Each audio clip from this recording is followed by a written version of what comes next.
కడప జిల్లా వైసీపీ ముఖ్య నాయకులు సమావేశం నిర్వహించారు. ఈ సందర్భంగా వైఎస్ఆర్సీపీ జిల్లా అధ్యక్షుడు పి రవీంద్రనాథ్ రెడ్డి మాట్లాడుతూ 15 నెలల కూటమి పాలనలో ప్రజలకు చేసిందేమీ లేదని, ఇచ్చిన ఒక్క హామీని కూడా నెరవేర్చలేదని మండిపడ్డారు. అవినీతి, దుర్మార్గమైన పాలన కొనసాగుతోందని అన్నారు. ప్రశ్నిస్తే అక్రమ కేసులు బనాయిస్తున్నారని ఆరోపించారు. వైఎస్ జగన్ పర్యటనలో ఆంక్షలు, నిబంధనలు పెట్టి వేధిస్తున్నారని, రైతులు సకాలంలో ఎరువులు అందక అనేక అవస్థలు పడుతున్నారని అన్నారు.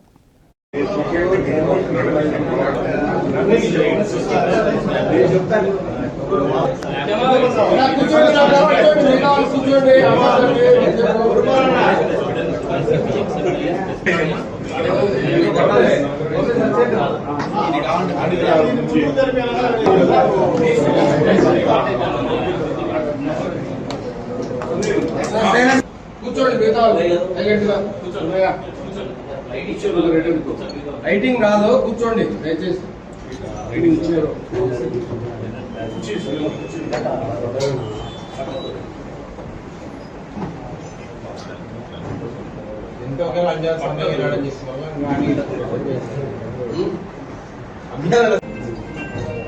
ఈరోజు వైఎస్ఆర్ కాంగ్రెస్ పార్టీ జిల్లా కోర్ కమిటీ సమావేశం జరిగింది.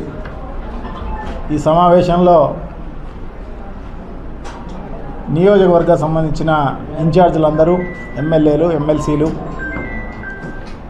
తర్వాత జిల్లా కోర్ కమిటీకి సంబంధించి జిల్లా కమిటీలో ఉన్న సభ్యులు, రాష్ట్ర కమిటీలో ఉన్న సభ్యులు అందరూ కూడా పాల్గొనడం జరిగింది. సో ఈ దాదాపు ఈ ప్రభుత్వం వచ్చి, కూటమి ప్రభుత్వం వచ్చి దాదాపు 15 నెలలు కావస్తోంది. 14 నెలలు పూర్తయిపోయింది, 15 నెలలు కావస్తోంది.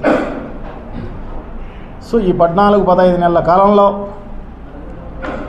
ఈ ప్రభుత్వం ఈ రాష్ట్రానికి కానీ, ఈ రాష్ట్ర ప్రజలకు కానీ మేలు చేసిన పరిస్థితే లేదు. మేనిఫెస్టో